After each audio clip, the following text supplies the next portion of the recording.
Greetings of the day to everyone. UPSC mains examination has just started. GS paper 1 has got over. So here I am with you for the analysis of GS paper 1 of UPSC mains examination 2024. So what we are going to do today is I will read out the question and I will also discuss what could have been written in the question so that it would have enabled you to get good marks. So let us start the question one by one. Okay we will summarise it in a minimal possible time. बस हम ये देखेंगे कि क्या क्या लिख सकते थे and how what was the question all about, what was the trend of the question. Now let us see the first question. Underline the changes in the field of economy and society from Rig Vedic to later Vedic period. बहुत simple question है. Question पूछा गया कि economic aspect में और society के aspect में क्या बदलाव आया when we moved from Rig Vedic to later Vedic period. ठीक है. Now how we could address this question, it was very simple. You could have written a introduction. Okay, you could have written an introduction. अब पूछा क्या है कि economical aspect और society के aspect में क्या क्या डिफरेंस आया when moving from Rig Vedic to later Vedic period. बहुत सिंपल है. आपको करना क्या था, इकोनॉमिक एस्पेक्ट को लिखते हैं सबसे पहले कि इकोनॉमिक एस्पेक्ट में क्या क्या चेंजेस आया. अब जो ऋग वैदिक पीरियड था वहां पर पेस्टोरल एक्स एक बहुत बड़ा फैक्टर था, बट लेटर वैदिक पीरियड में एग्रीकल्चर एक बहुत बड़ा फैक्टर हुआ.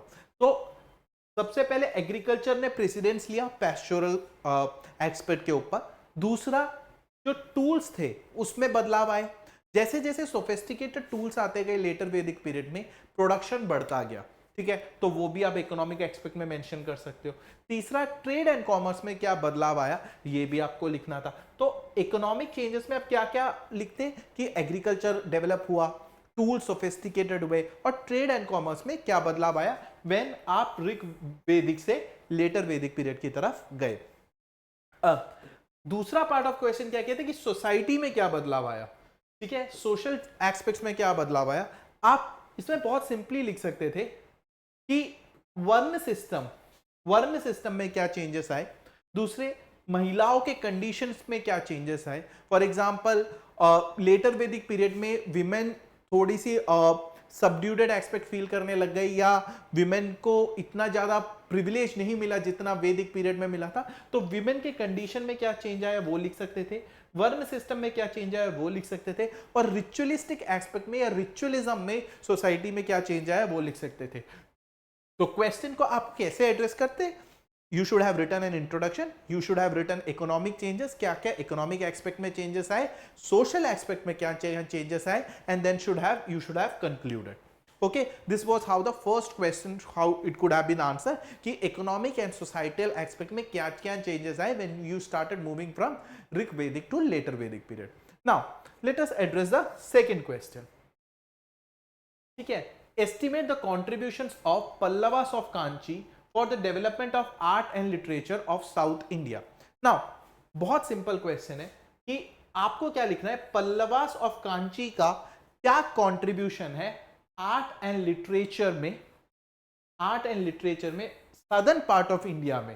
ठीक है, अब आपको पता है कि Pallavas of Kanchi definitely southern part of India में थे. आपको यह भी पता होना चाहिए दे ruled between 6th to 9th century सी. सो इन चीजों को यूज करके आप एक इंट्रोडक्शन लिखते कि भाई Pallavas of Kanchi 6th to 9th century CE में सदर्न पार्ट ऑफ इंडिया में रूल करते थे. ठीक है, आपने वो लिख लिया और फिर आप ये लिखते उसी इंट्रोडक्शन में कि भाई इनका बहुत एंड्यूरिंग कंट्रीब्यूशन था आर्ट एंड लिटरेचर को डेवलप करने के लिए सदर्न पार्ट ऑफ इंडिया में. फिर आप क्या करते, स्पेसिफिकली उनके आर्किटेक्चर में जो कंट्रीब्यूशन है उसको स्पेसिफाई करते. फॉर एग्जांपल मोनोलिथिक रतास के बारे में लिखते, शोर टेंपल के बारे में लिखते और descent of Ganges at Mahabalipuram. इन चीजों को उनके आर्किटेक्चरल कंट्रीब्यूशन में मेंशन करते. अब एक और चीज ऐड कर सकते थे जैसे कि जो पल्लवास ऑफ कांची ने अपने टाइम पे आर्किटेक्चरल एस्पेक्ट्स को डेवलप किया उसको बाकी डायनेस्टीज लाइक चोला डायनेस्टी ने भी अडॉप्ट किया. So you should have written an introduction. ठीक है, then you should have written their architectural contribution. ठीक है, कि क्या आर्किटेक्चरल कंट्रीब्यूशन था. ठीक है, then what you should have written कि भाई इनका लिटरेरी कंट्रीब्यूशन क्या था. कि लिटरेचर के एस्पेक्ट में इनका क्या क्या कंट्रीब्यूशन था, ठीक है, कि संस्कृत और तमिल बहुत फेमस था उनके कोर्ट में, ठीक है, बहुत सारे कोर्ट में कोर्ट स्कॉलर्स थे जो संस्कृत और तमिल के हाइम्स लिखते थे, ठीक है। फिर आप इसको एक कंक्लूजन के साथ सम अप कर सकते थे। So what was the demand of the question कि पल्लवास ऑफ कांची का आर्किटेक्चरल कंट्रीब्यूशन क्या था सदर्न पार्ट ऑफ इंडिया में, एंड लिटरेरी कंट्रीब्यूशन क्या था सदर्न पार्ट ऑफ इंडिया में, और फिर यू शुड हैव कंक्लूडेड, ठीक है। This was the second question, ठीक है। Now let us move to the third question. What were the events led to the Quit India movement? Point out its results.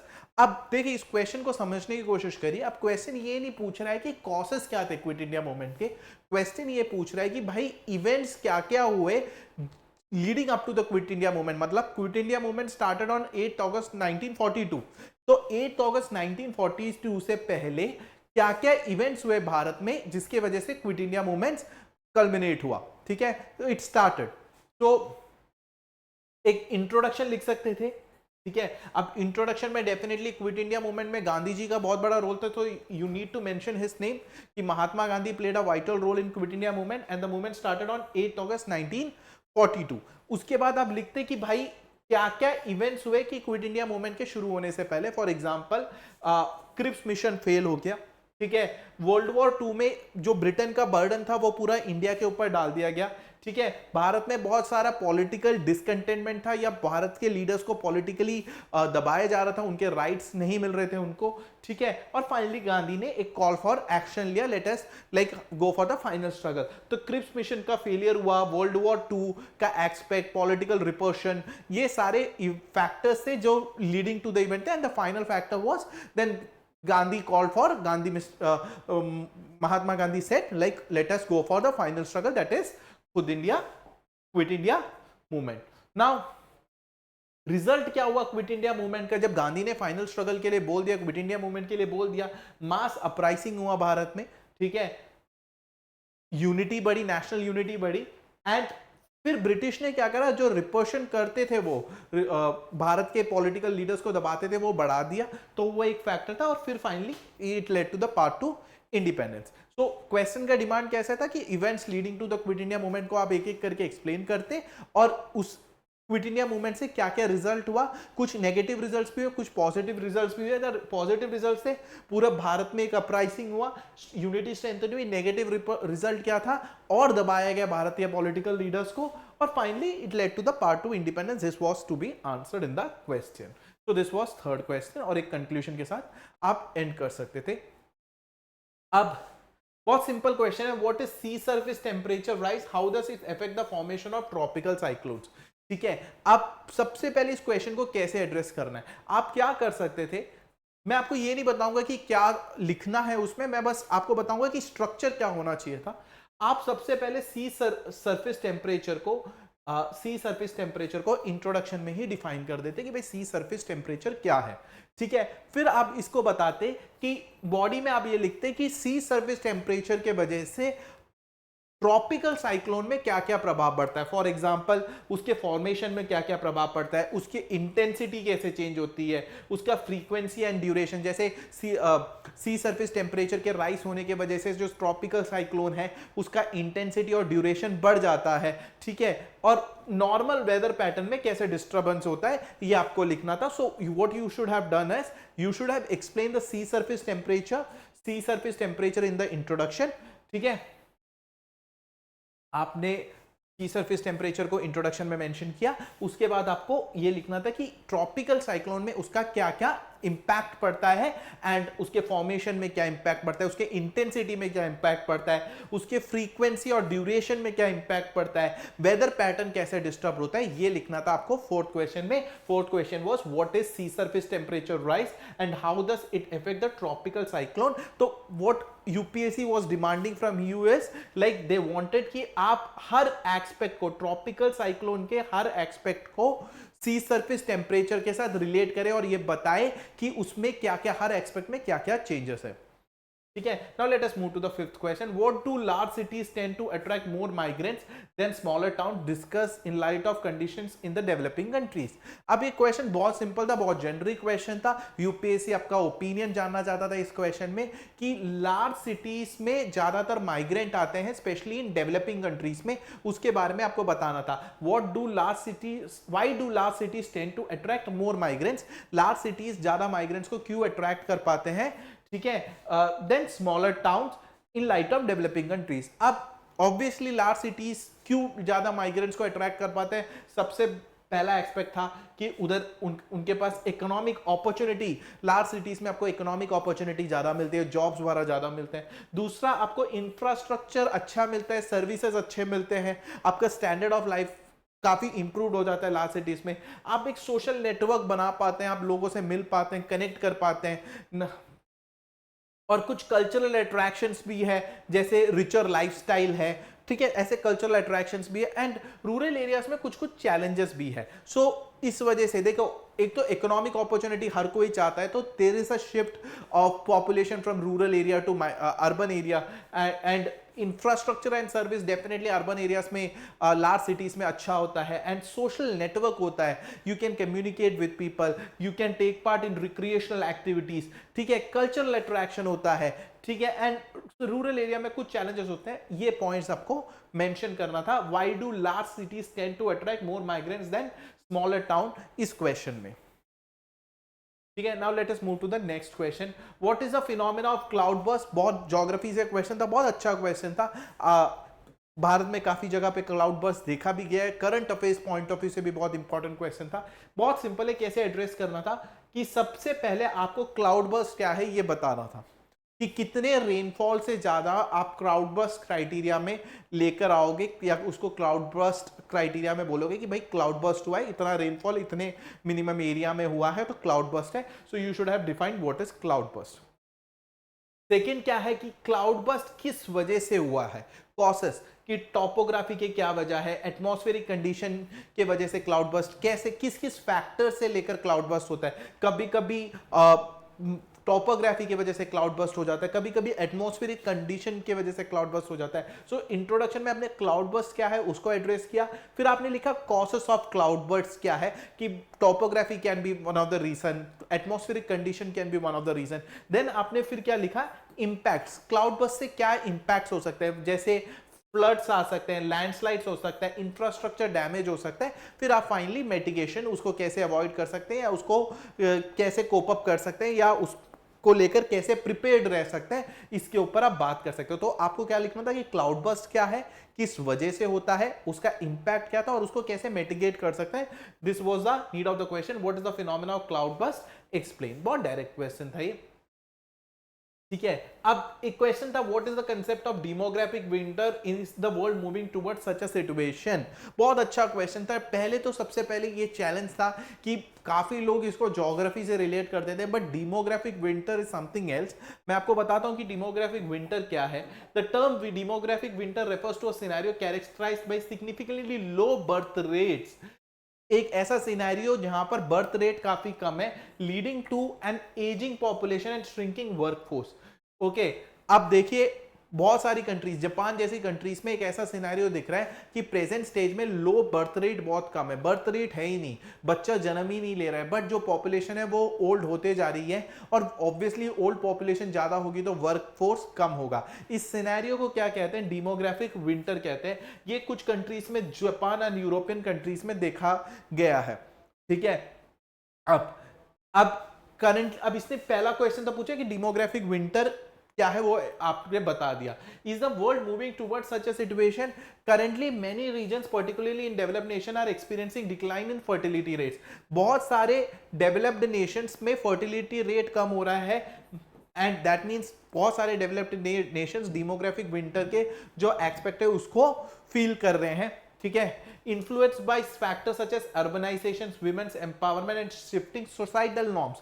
अब demographic winter या low birth rate होने का क्या क्या कारण है, कि अर्बनाइजेशन एक फैक्टर है, लोग अर्बनाइजेशन में जा रहे हैं, लोगों को फैमिली लाइफ सस्टेन करने का टाइम नहीं है, ठीक है। विमेन एम्पावरमेंट की बात हो रही है, women rather than sticking to making a family, they are getting more empowerment, they are moving to different parts of life, तो they are not like willing to have kids at the present stage, society के norms के वजह से। But आप ये देखो कि ये सारी चीजें जो होती है, urbanisation, women's empowerment, shifting of societal norms, ये सारी डेवलप्ड कंट्रीज में देखा जा रहा है। But sub Saharan African maintain high birth rates, African countries में आज भी बर्थ रेट बहुत ज्यादा है। फिर आप इसका एक कंक्लूजन लिख सकते थे कि भाई अगर डेमोग्राफिक विंटर कंटिन्यू रहता है तो वर्क फोर्स कम रहेगा, वर्क फोर्स कम रहेगा तो क्या होगा, वर्क फोर्स कम रहेगा तो लोग काम करने के लिए नहीं होंगे, तो definitely there will be economic crisis as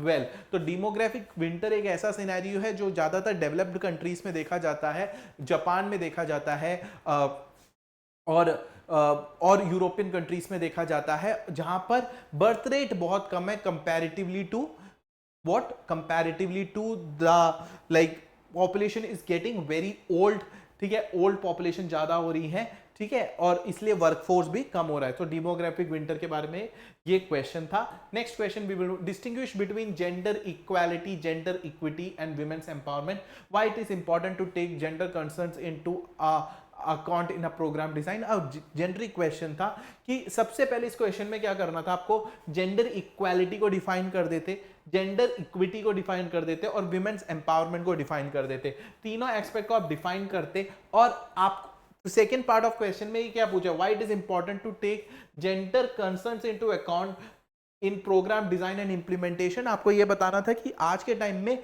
कोई भी प्रोग्राम और डिजाइन करते हैं और इंप्लीमेंट करते हैं तो जेंडर फैक्टर को मन में रखना क्यों जरूरी है। सो फर्स्ट थिंग तो उसने क्लियर कट डिफरेंस मांगा था ना कि जेंडर इक्वालिटी क्या है, जेंडर इक्विटी क्या है एंड विमेन्स एम्पावरमेंट क्या है। So you could have directly distinguished it, ठीक है, यहां पर आप डायरेक्टली बता सकते थे। फिर आप उसको बताते कि क्या हो सकता था, ठीक है, अगर जेंडर एस्पेक्ट को माइंड में रख के आप प्रोग्राम इंप्लीमेंटेशन करते तो उसके क्या क्या फायदे थे, इफेक्टिवनेस बढ़ जाता, सस्टेनेबल डेवलपमेंट हो सकता था, सोशल जस्टिस, रिसोर्स ऑप्टिमाइजेशन, इन फैक्टर्स के बेसिस पे आप आंसर लिख सकते थे, ठीक है। Now coming to the next question, intercaste marriages between castes which have socio-economic parity have increased to some extent, but is this true to interreligious, this is less true of interreligious marriages। देखो intercaste marriages हो रहे हैं but interreligious marriages के बारे में question है। intercaste marriages between castes which have socio-economic parity have increased to some extent, but this is less true of inter religious marriages. देखिए अब क्वेश्चन पूछा है कि भाई इंटरकास्ट मैरिजेस तो बहुत ज्यादा होते हैं हमारे समाज में हो रहे हैं और वो इंक्रीज भी हुआ है, बट इंटर रिलीजियस मैरिजेस नहीं इंक्रीज हुए हैं, ठीक है। अब आपको क्या करना था, आपको ये लिखना था कि भाई एक इंट्रोडक्शन लिखते, ठीक है, अब उसके बाद ये लिखते कि फैक्टर्स इन्फ्लुएंसिंग इंटरकास्ट मैरिजेस, क्योंकि क्वेश्चन में सबसे पहले यही पूछा है ना कि इंटरकास्ट मैरिजेस क्या है, इंटरकास्ट मैरिजेस क्या है, तो इंटरकास्ट मैरिजेस क्यों बड़े हैं, क्वेश्चन डायरेक्टली कह रहे हैं वो बड़े हैं। तो एजुकेशनल अवेयरनेस हुआ है, इकोनॉमिक इंडिपेंडेंस और अर्बनाइजेशन, जितने ज्यादा लोग एजुकेशनली अवेयर हुए हैं तो they are now more like they are not having a stagnated mind, they are having an open mind। so education and awareness एक बहुत बड़ा फैक्टर है इंटरकास्ट मैरिजेस के बढ़ने में। फिर आप इकोनॉमिकली इंडिपेंडेंट हुए, so you can make your own choices. दूसरा अर्बनाइजेशन, अर्बनाइजेशन एक बहुत बड़ा फैक्टर है, people are going to different areas, they are meeting new people. So ये सारे एक फैक्टर है कि इंटरकास्ट मैरिजेस के बढ़ने में। अब आपको सेकेंड पार्ट ऑफ क्वेश्चंस क्या एड्रेस करना है, इंटर रिलीजियस मैरिजेस अभी भी कम क्यों है, क्योंकि कल्चरल एंड रिलीजियस रेसिस्टेंस है, बैरियर है, फैमिली बीच में आ जाते हैं, फैमिली ओपोजिशन है, लीगल कंस्ट्रेंट्स है इंटर रिलीजियस मैरिजेस को लेकर। सो इंटरकास्ट मैरिजेस क्यों बढ़ रहे हैं, आपका अवेयरनेस बढ़ रहा है, आपका एजुकेशनल एस्पेक्ट बढ़ रहा है, अर्बनाइजेशन बढ़ रहा है, आप नई जगह पे जा रहे हो, नए लोगों को मिल रहे हो, ठीक है, नई जगह पे जा रहे हो, नए लोगों को मिल रहे हो, आप इकोनॉमिकली इंडिपेंडेंट हो रहे हो, तो इंटरकास्ट मैरिजेस बढ़ रहे हैं। इंटर रिलीजियस मैरिजेस अभी भी क्यों है, एक सोशल स्टिग्मा है, लोगों के मन में ये है कि you should not marry beyond your religion, तो एक सोशल स्टिग्मा है, फैमिली ओपोजिशन है, लीगल कंस्ट्रेंट्स है, इस वजह से इंटर रिलीजियस मैरिजेस इतने ज्यादा देखे नहीं गए। तो ये एक अच्छे पॉइंट्स पे आप आंसर लिख सकते थे। अब 10th क्वेश्चन ये था, in dealing with socio economic issues of development what kind of collaboration between government, NGOs and private sector would be most productive. देखो सबसे पहले आपको क्वेश्चन क्या लिखना है, socio economic issues of development. अब socio economic issues of development में आपको क्या बताना है कि गवर्नमेंट का रोल क्या है, एनजीओ का रोल क्या है एंड प्राइवेट कंपनीज का रोल क्या है।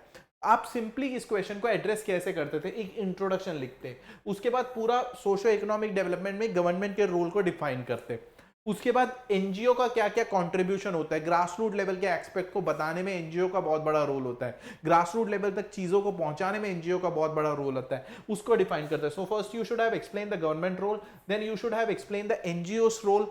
Now the third thing what you could have done is, आप प्राइवेट सेक्टर के रोल को बताते, ठीक है, और फिर आप एक कोलैबोरेटिव मॉडल के बारे में डिस्कस करते हैं जिसको आप कहते हैं ना पब्लिक प्राइवेट पार्टनरशिप, इन चीजों के बारे में डिस्कस करते।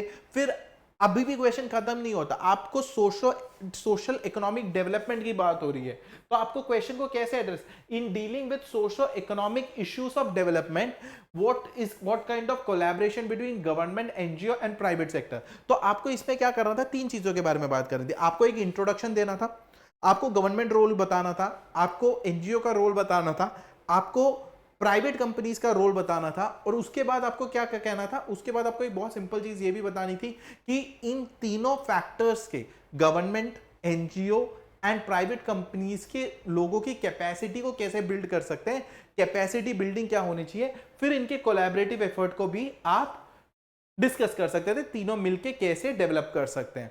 ठीक है, तो मैंने ये भी लिखा होगा यहाँ पे कैपेसिटी बिल्डिंग, और फाइनली आप उसको कंक्लूड कर सकते थे। ठीक है, नाउ देखो अगला क्वेश्चन था, though the great Cholas are no more, their name still remembered with great pride because of the highest achievements in the domain of art and architecture। अब देखो क्वेश्चन ये कह रहा है, ये 15 मार्कर क्वेश्चन है तो कंटेंट उस हिसाब से होना चाहिए। क्वेश्चन ये कह रहा है कि भाई चोला एम्पायर आज के टाइम में है नहीं, बट उनके आर्ट और आर्किटेक्चर के वजह से आज भी उनको बहुत याद किया जाता है। अब इसको आपको एक्सप्लेन करना था, इलैबोरेट करना था, तो आप क्या कह सकते थे, आप चोलास को, इसको क्या क्या पॉइंट्स आप इसमें डाल सकते थे। तो चोलास के हिस्टोरिकल एस्पेक्ट्स को थोड़ा सा बताते, ठीक है, हिस्टोरिकल एस्पेक्ट्स को थोड़ा सा बताते, उनके आर्टिस्टिक अचीवमेंट्स के बारे में बताते कि क्या क्या उनके टाइम पे आर्टिस्टिक अचीवमेंट्स हुए। उन्होंने कुछ द्रविडियन स्टाइल विमानास वाला बनाए थे टेम्पल में, उसको आप इलैबोरेट करते, ठीक है, उसके वजह से क्या समाज में चेंज आया और उसकी लेगेसी क्या थी, उसको इलैबोरेट करते। सो आपको क्या करना था इस क्वेश्चन में, चोला एम्पायर को मतलब आपको ग्लोरीफाई करना था। तो what you should have done, historical context बताते कि भाई चोलास क्या थे, चोलास कहाँ रूल करते थे, उनके रूलर्स के कुछ नाम बताते, आर्टिस्टिक अचीवमेंट्स बताते, उनके आर्किटेक्चरल इनोवेशन के बारे में बताते, और उनके कल्चरल इंपैक्ट और लेगेसी के बारे में आप बता सकते थे। ठीक है,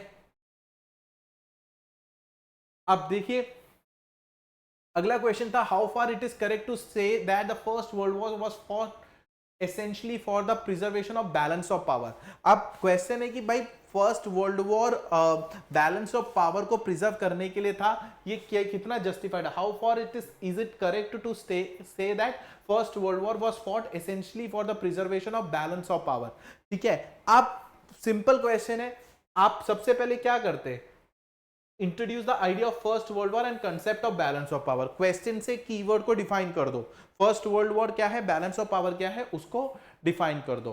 ठीक है, फिर अलायंसेस कैसे बने वो सब डिफाइन कर दो, role of nationalism and imperialism क्या था फर्स्ट वर्ल्ड वॉर में, ये फर्स्ट वर्ल्ड वॉर के ट्रिगरिंग इवेंट्स को डिफाइन कर दो, फिर आप एक कंक्लूजन लिख सकते थे। तो सबसे पहले क्या था question, how far it is correct to say that the first world war was fought essentially for balance of power. तो आपको सबसे पहले क्या करना था, आपके दो कीवर्ड हो गए first world war and balance of power, ये दोनों चीज क्या है आप इसको डिफाइन कर दो। और फर्स्ट वर्ल्ड वॉर क्यों हुआ था कि काफी सारे अलायंसेस बन गए थे, ट्रिपल अलायंस और ट्रिपल एंटाइट, इसको डिफाइन कर दो।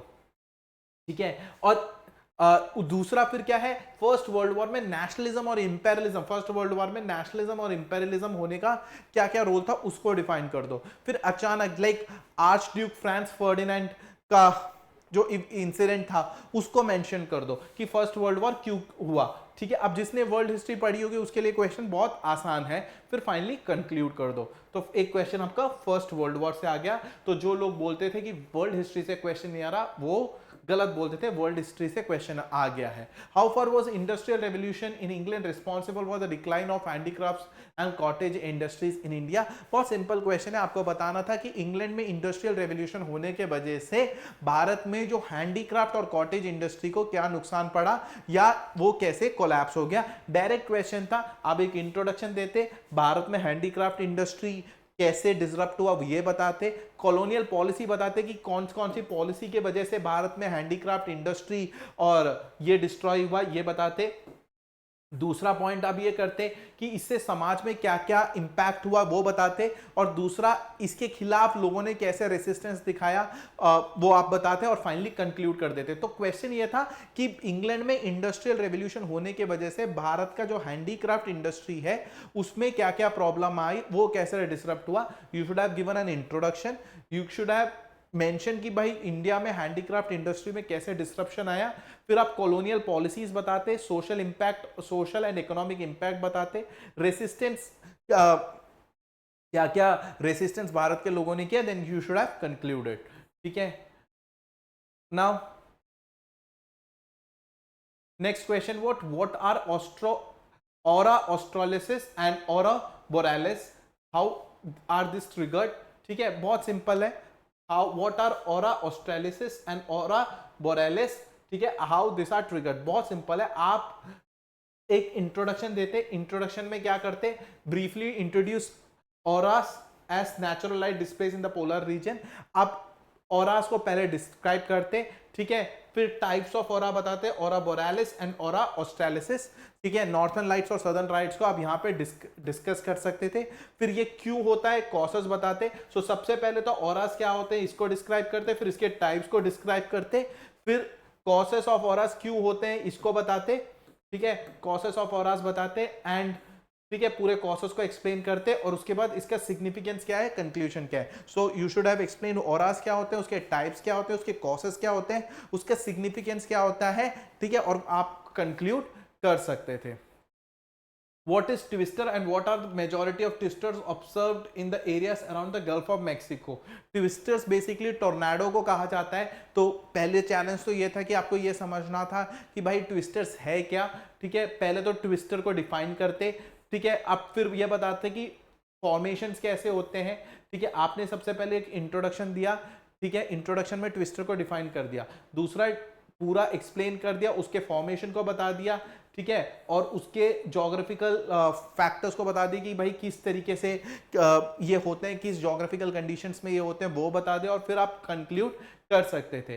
What is regional disparity, how it is different from diversity and how serious is the issue of regional disparity. Question बहुत सिंपल था कि रीजनल डिस्पैरिटी और रीजनल डाइवर्सिटी में क्या फर्क है। ठीक है, आप क्या कर सकते थे, सबसे पहले रीजनल डिस्पैरिटी बताते, ठीक है, डिफरेंस फ्रॉम डाइवर्सिटी, डिस्पैरिटी का डाइवर्सिटी से क्या फर्क है ये बताते, और किस वजह से रीजनल डिस्पैरिटी हो रहा है वो बताते आप इस क्वेश्चन में, फिर इंपैक्ट बताते, तो डिस्पैरिटी बताते, डाइवर्सिटी बताते, इन दोनों के बीच का डिफरेंस बताते, ठीक है, और फिर आप क्या बता सकते थे कि किस वजह से किस तरीके से किस वजह से रीजनल डिस्पैरिटी हो रहा है और उसका इंपैक्ट क्या है और उसको कैसे एड्रेस किया जा सकता है, फिर कंक्लूजन बताते हैं। ठीक है, अब despite the comprehensive policies for equity and social justice, underprivileged sections are not getting full benefits of affirmative action emphasised in the constitution.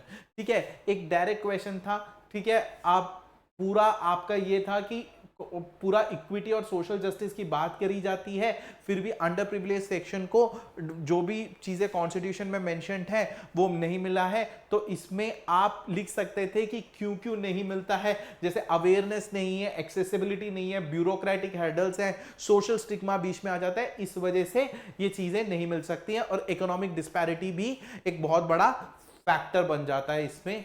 ठीक है, दूसरा क्वेश्चन था globalisation has increased urban migration by skilled and young unmarried women of various classes. How has the trend impacted upon their personal freedom and relationship with family? ठीक है, अब ये एक introduction लिखते, ठीक है, और उसके बाद आप क्वेश्चन क्या था, globalisation has increase urban migration by skilled and young unmarried women from various classes.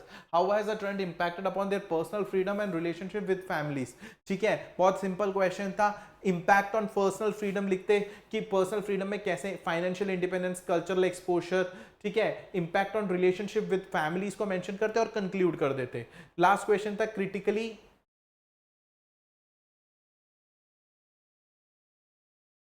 let us go to the last question. एक minute, we'll see the last question.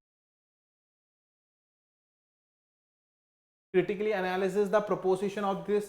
There is a high correlation between India's culture and diversity and socio-economic marginalities. Structure your answer as follows. ठीक है, critically analyzes the proposition that there is a high correlation between India's cultural diversity and socio-economic marginalities. ठीक है, आप क्या कर सकते हैं, define cultural diversity, introduce socio-economic marginalities. ठीक है, कल्चर डाइवर्सिटी को बताते, फिर सोशो इकोनॉमिक मार्जिनैलिटीज क्या होते हैं वो बताते, फिर इसका हिस्टोरिकल कॉन्टेक्स्ट बताते, फिर दोनों के बीच का रिलेशन एस्टैब्लिश करते और फिर फाइनली उसको कंक्लूड करते. that was the mains paper which came for the GS paper 1. Hope you like understood what was the questions. Thank you. That's all for the day. Have a nice day.